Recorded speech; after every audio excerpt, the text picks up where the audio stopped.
Welcome to the Trails Regional Library's Missouri Bicentennial Virtual Speaker Series. My name is John Taylor, and I'm a professor of history at the University of Central Missouri.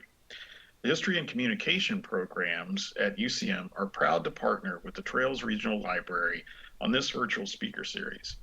Today, our guest speaker is Dr. Sara Brooks Sundberg. Dr. Sundberg received her PhD in history from Louisiana State University and is a professor of history at the University of Central Missouri, where she teaches and specializes in early American history and U.S. women's history. She is co-author of Farm Women on the Prairie Frontier, a source book for Canada and the United States, and has published multiple articles for edited collections and journals. Dr. Sundberg is the recipient of research grants from the National Endowment for the Humanities, American Philosophical Society, and the American Historical Association. She researches and teaches about early American women from places and times and transitions such as frontier or borderland regions. She is currently working on a book-length study about early Louisiana as a legal borderland for women. Most recently, working with the University of Central Missouri's Gallery of Art and Design, she co-curated an exhibit titled The Art of Suffrage, which was on display during August and September of 2020. She also curated the exhibit Suffrage in Warrensburg, which was also on display during August and September of 2020. August of 2020 marked the 100th anniversary of the ratification of the 19th Amendment to the United States Constitution, which secured women the right to vote in the United States. She will be speaking today about the suffrage movement in Warrensburg. Hello, everyone, and thank you all for coming.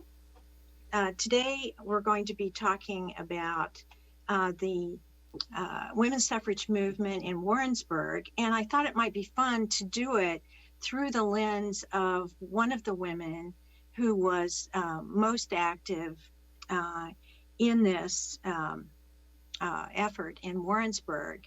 And as you look at this slide here, this is actually the magazine cover that you see on is from the Missouri Woman, which was the official publication of the Missouri Equal Suffrage Association. And the cover depicts the Golden Lane demonstration on behalf of suffrage in St. Louis in 1916, June of 1916. When suffragists silently lined the street, dressed in white with gold sashes and yellow parasols, and they were forcing members of the Democratic National Convention to pass through the gauntlet of their walkless and talkless parade. By June 1916, suffragists were quite skilled at making their point and their activism visible. And this walkless, talkless parade received a considerable amount of media attention.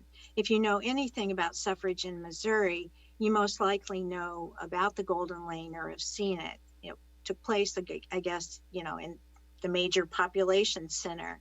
And as I said, it was the focus of the media. What you probably don't know is that Laura Louise Runyon, a history professor at Warrensburg State Normal School, also called District 2 Normal School, was a contributing editor of the Missouri Woman. And that was just one of her many contributions to Votes for Women in Missouri. So this is Laura Louise Runyon, and she's shown here just 4 years before her death in early 1932. She was one of 50 women chosen to be honored on this tablet that you see here on the right of the slide, which hangs in the Missouri State Capitol in Jefferson City. And this tablet, as it says, recognizes women in Missouri whose courageous work opened the opportunities of complete citizenship to all women in the state. So these 50 women were selected for their contributions, and Laura Louise Runyon was one of them. Despite this honor and the breadth of participation, like most suffragists at the grassroots level in small towns and rural areas like Warrensburg, since her death, she's mostly been forgotten. And when we talk about notable people in the suffrage movement, it's usually not even state leaders, it's national leaders.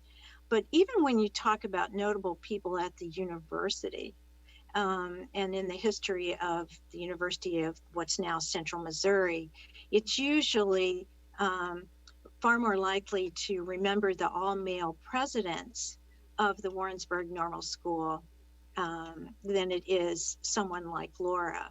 And she actually served under 3 of them. Nevertheless, her story, I think, deserves to be told because her life and work provide and illuminate women's activism at the grassroots.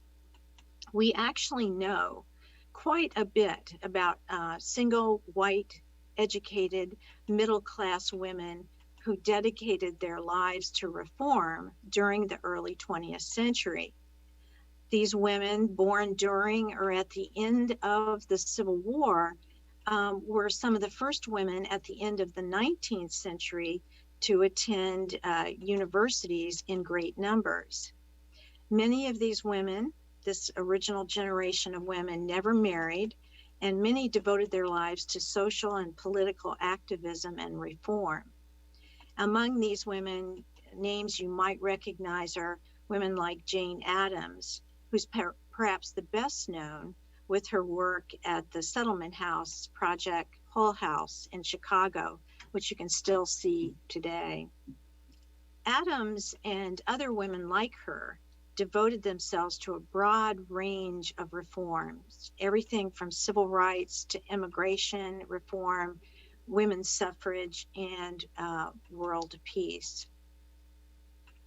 Laura Runyon provides us a window on these women from a small town grassroots perspective.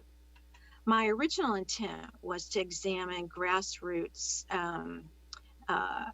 suffrage from the perspective of Warrensburg, but I became intrigued by Runyon, and I've always enjoyed writing about ordinary people's personal lives and placing them in historical perspective.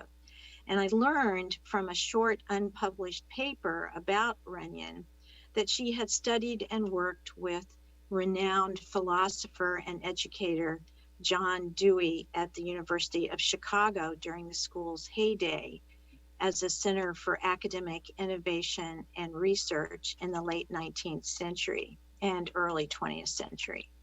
She also met Jane Addams and visited Hull House. So who was Laura Runyon? What brought her to a school in small town Missouri? What made her champion suffrage? Who were her colleagues and friends and associates, and how did they shape the campaign for suffrage in Warrensburg and beyond? Most of all, what does she tell us about women's activism and the ways it intersected with education in early 20th century Warrensburg? Now, I have to confess that my quest to answer some of these questions is ongoing, but I want to share some of what I and my students have found and make some tentative suggestions about what I think her life and work tell us about women's activism, especially here in the Midwest.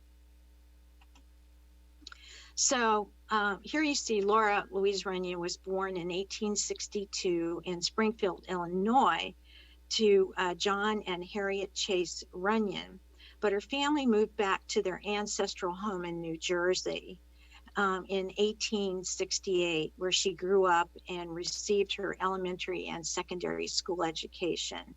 So you can see Plainfield, New Jersey over in the corner, and the map of New Jersey sort of tells you where Union County is. Her father was a printer and produced the Central New Jersey Times newspaper until his death in 1889. Runyon's family had deep roots in the area, originally settled by Quakers. The region was originally settled by Quakers. It also has a rich history connected with the American Revolutionary War. George Washington reputedly stayed in one of the homes in the town as he managed one of the battles called Short Hills. Laura qualified as a member of the Daughters of the American Republic, DAR, American Revolution, excuse me, on account of her great-grandfather's service in the war. And it's also evident that her mother's side has a connection to Salmon B. Chase, the 6th Chief Justice of the Supreme Court, and a very staunch abolitionist. And I mention these backgrounds because, she comes from an area that has some history of reform. So given her background, it's not surprising that Laura is credited with helping to start a chapter of the Daughters of the American Revolution in Warrensburg. In fact, Ewing Cockrell, the author of a comprehensive history of Johnson County, including profiles of notable residents, recognized Runyon's revolutionary background in his description of her, but fails to even mention her work in suffrage. He likely did not know that Runyon later withdrew from active participation in the Daughters of the American Revolution and the chapter in Warrensburg because she disagreed with some of their policies. So you can see here, the Daughters of the American Revolution's constitutional halls, kind of a representation. One other aspect of her life that I'd like to at least mention, during her tenure as a teacher at the State Normal School in Warrensburg, one of the student organizations to which Runyon regularly devoted much of her time was the Young Women's Christian Association, YWCA. Runyon's faith and the ways it informed her activism is one of the aspects of her life that I've yet to really find a whole lot of information about. I picture the First Baptist Church in Plainfield, New Jersey, because there is some evidence to point to her family's not only association, but deep involvement with that church. And so that's something that I want to explore to see how that might have shaped her activism as well. So the Chicago experience and how it shapes Runyon. And of course, all this we're going to try to understand how it plays into Warrensburg. So Runyon does not specifically write about her Chicago experience and whether or how it affected her political activism, but we know she experienced the University of Chicago and Jane Addams Hull House during a time of progressive reform when the university was respected as a site for public intellectuals who could shape public policy. Runyon came to the Normal School in 1903, shortly after receiving her bachelor's degree from the University of Chicago. So she's steeped in this atmosphere. Between 1898 and 1903, before she came to the university, she had worked for John Dewey, as I said, a renowned progressive educator and philosopher at the University of Chicago. And philosophically, he talked a lot about how important democracy was, allowing individual development. And among other innovations in teaching, Dewey advocated hands-on, experiential, interactive learning. And we know that Runyon embraced Dewey's teaching methods. She edited a newsletter about the experimental laboratory school that Dewey developed, and she taught history in the school. She also managed his summer school, and from what I can tell, that had complete control over it as well. She later wrote her master's thesis about the laboratory school. And she received her master's degree from the university in 1906. It is likely that Runyon's Chicago experience stretched her horizons and challenged her to make a difference through her teaching. Through women like Jane Addams, who was a strong advocate for suffrage, she witnessed women who, as she said to students at the Normal, had entered the political world to make a difference that can only be enhanced by votes for women. Runyon was just one member, however, of a cohort of women who worked collaboratively at the normal school and in Warrensburg on behalf of suffrage between 1890 and 1920. And among these women at the normal school faculty members, Laura Yater in the upper left-hand corner taught Latin, Lucy Austin Ball taught English, and you also see in the bottom right-hand corner, Virginia Hedges, who was not on the faculty, but she was an alumnus. She was in the first graduating class of the state normal school. And she was part of this group that really advocated suffrage. And all of these women stand out for their continuous active involvement in suffrage. And again, that's Laura Runyon over in the left-hand corner. Now, these aren't the only women that work for suffrage, but these are some of the women that surface in the accounts as being very involved. All of these women were college educated and came from white middle-class backgrounds. Their undergraduate education came at a time during the late 19th century when educational opportunities were expanding for women and emphasizing education for service. And that is a motto that Laura Runyon is credited with developing, and one that we use still today here at the University of Central Missouri. It was also a time when the cultural ideal of an independent, self-possessed new woman began to be widely discussed, including at state normal school, because the students talk about it. In a pattern typical of this first generation of college-educated women, only Virginia Hedges ever married, and she married a prominent judge and businessman in Warrensburg. It is also notable that Runyon, Ball, and Yater received some or all of their graduate training at the University of Chicago. Yater's undergraduate degree came from Wellesley College in Wellesley, Massachusetts, a private liberal arts women's school in Massachusetts, as I said.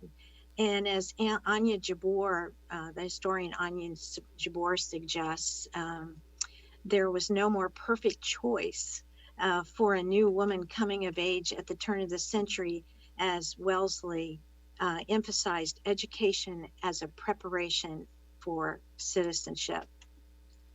So given this educational background and role models, it is not surprising that state leaders in the suffrage movement recognized small college towns, including Warrensburg, as places friendly to their messages on behalf of suffrage, and that they praised students at these colleges for carrying suffrage gospel to all parts of the state.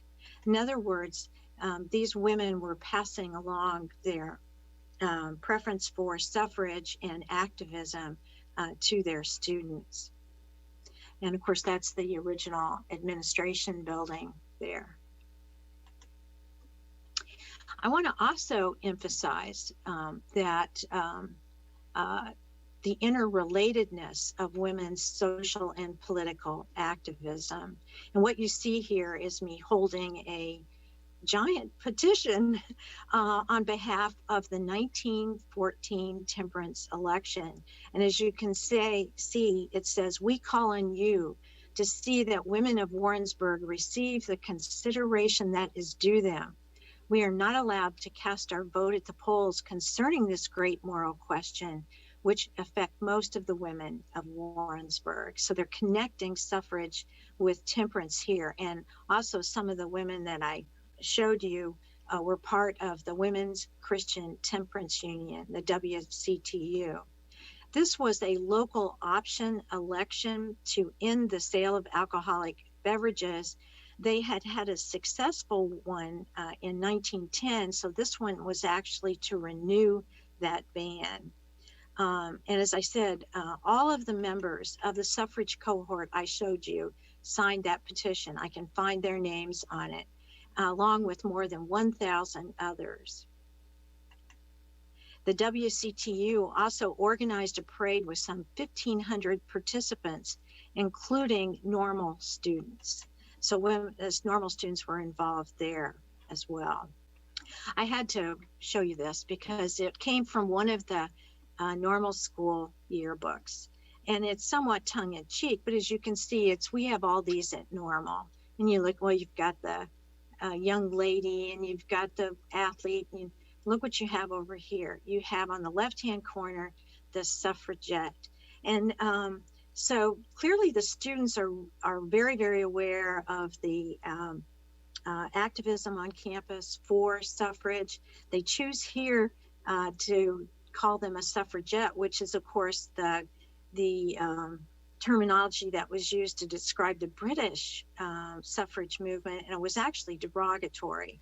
When you talk about here in the United States, we usually call them suffragists. But again, you see the awareness on the campus of suffrage. So in 1911, and this is just Laura Runyon in all kinds of different time periods, Runyon helped organize the Political Equality Club in Warrensburg, made up of both men and women, and she encouraged students to create their own club, which they did in 1913.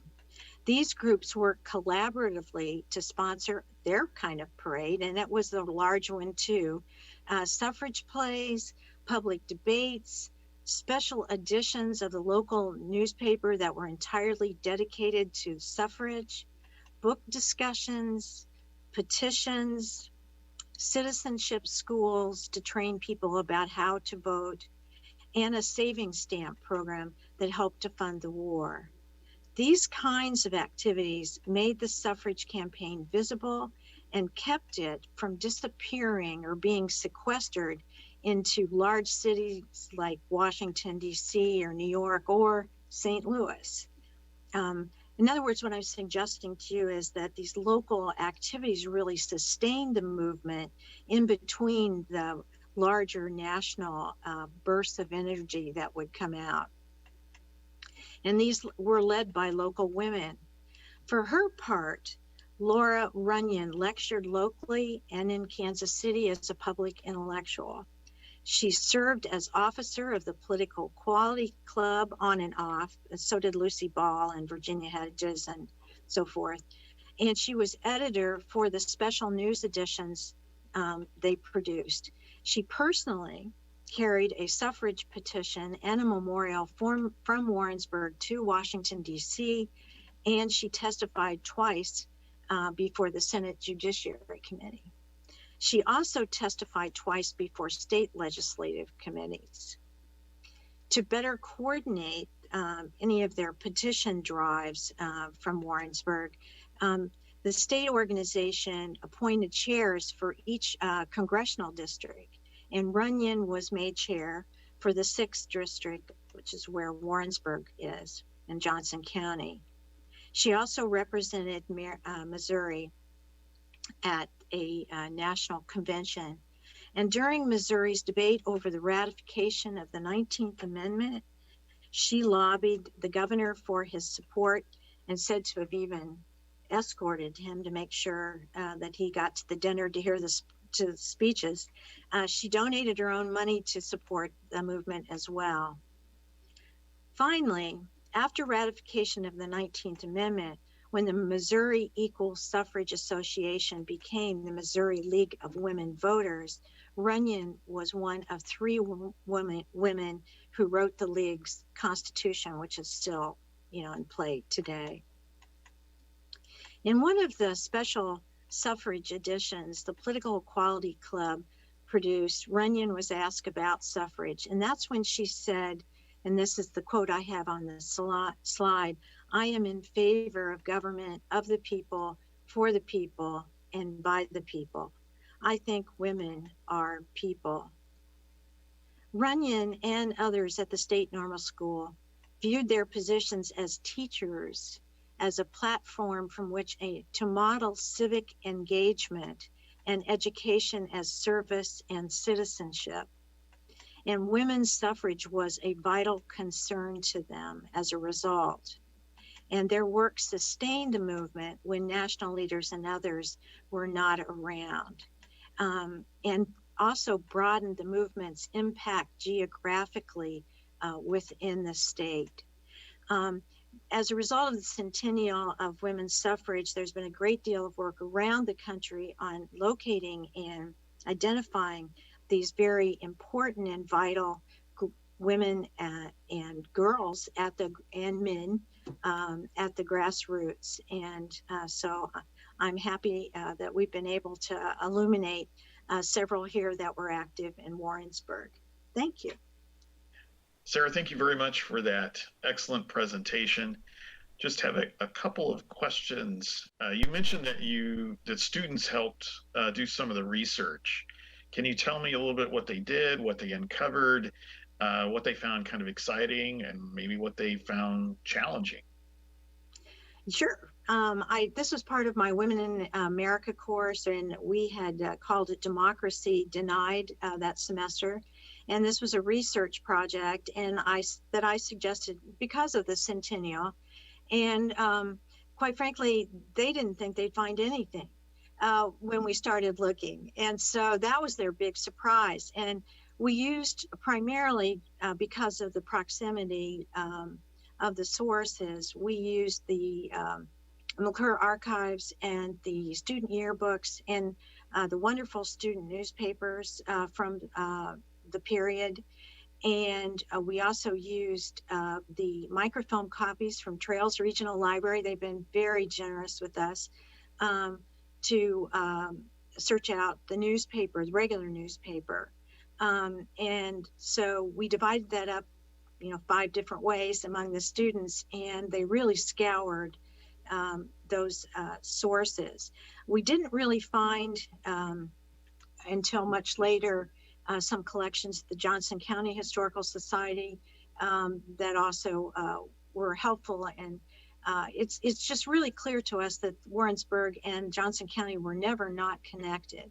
Virginia Hedges was the second president of the Missouri Equal Suffrage Association. First one was Virginia Minor from 1867. So Warrensburg has a very rich history in suffrage. And what I think the students saw too was just the important role that the university played in suffrage, because the students that took part in the different activities that the Suffrage Association sponsored.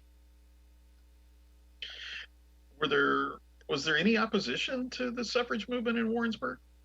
Well, the student who really came across that and actually made his research poster said he preferred to call it ambivalence. There were some people who they did a poll in the special edition of the newspaper, which we had some secondary reference to, and there were a few faculty members who were opposed to suffrage, but most were either, as he said, ambivalent or supportive. You don't get the strong anti-suffrage opposition. At least it didn't emerge in the records that we were looking at, the newspapers, either the student or the local. But that didn't mean everybody agreed. It just meant it would have been, I think, rather hard for a faculty member to have spoken out negatively, although a couple did, because there was so much support for suffrage. So this is kind of a topic that utilizes local history. How important is local history to helping us understand our past? Well, for someone who's a social historian, I think it's vital. And as I mentioned, in the case of the Warrensburg Suffrage Association and Laura Runyon in particular, they were vital because they sustained the movement. And to not know about them is to really know only half the story of why, suffrage was finally successful in Missouri. Because most historians today really look at ratification as, a massive victory of coordinating a lot of very different and not always in agreement forces. And it took all these grassroots groups to really make that happen. So I think it's vitally important. So local history in general, I think, has just huge potential for placing in the larger historical context and making or helping students to understand where they sit, and how they fit into that larger narrative. So what more research would you like to see done to kind of continue the story? One of the things that I would like to know a little bit more about Laura Runyon, and there is a small collection, I think, of her, a couple letters that she wrote, but I'd like to know a little bit more about her role in the church and how that may have shaped her activism, because I think that also is a strong motivator during this period. It would be wonderful to have some information on African American women in Warrensburg. One of the things that we found, or I found rather, on that temperance petition was a group of African American women who had also signed. But to my knowledge, there was no African American suffrage association in Warrensburg. At least I haven't found it yet. There may have been in Sedalia. So that whole aspect is where I'd like to turn next. So Laura Runyon passed away really 1931, really 1932, actually. 32. Mm-hmm. And so the other women that you mentioned, did they carry on, get into other aspects of suffrage or? Laura Yater left the university in 1914, and I believe she went to, I think there are people working on her right now because of Yater Hall, but I believe she left and went to Arkansas, so I lose track of her. Virginia Hedges continued a very active reform and civic engagement, I guess I would say, throughout her life. And Lucy Ball remained on the faculty after Laura Runyon died, but I don't find her surfacing in any other major movements after this one. But again, I wasn't particularly looking after suffrage, but she did remain on the faculty. And I want to emphasize that I selected these women. There were other women who just didn't pop up quite as much, but did pop up in the suffrage movement. Is there anything else that you would like to add to your presentation? Well, you can always have more information. I would just love to have, and I do have a petition that, or a application that Laura filled out. She was required to fill out to be honored on the tablet in Jefferson City. So I do have some of her personal writings. I think it would be a great project for people to take that tablet and bring those women all to life again. Do you know how the 50 were selected? Well, it was the League of Women Voters, and they sent out these requests for information, and then those were sent back in, and how they judged those in terms of, now not all women wanted to send back. I know there was one application I looked at where she said she really didn't care to participate, and in part you get a feeling based on what she said it was because she was married and that was what was most important. Yeah. So some of these women didn't fill it out, but at some point there must have been a body that judged which ones would be the final 50. Given her, Laura's national service and state service, my guess is that the broader their activism, you know, the more they made it on the tablet. Right, right. All right. Thank you very much for your Well, presentation. thank you. Thank you for having me. You're welcome.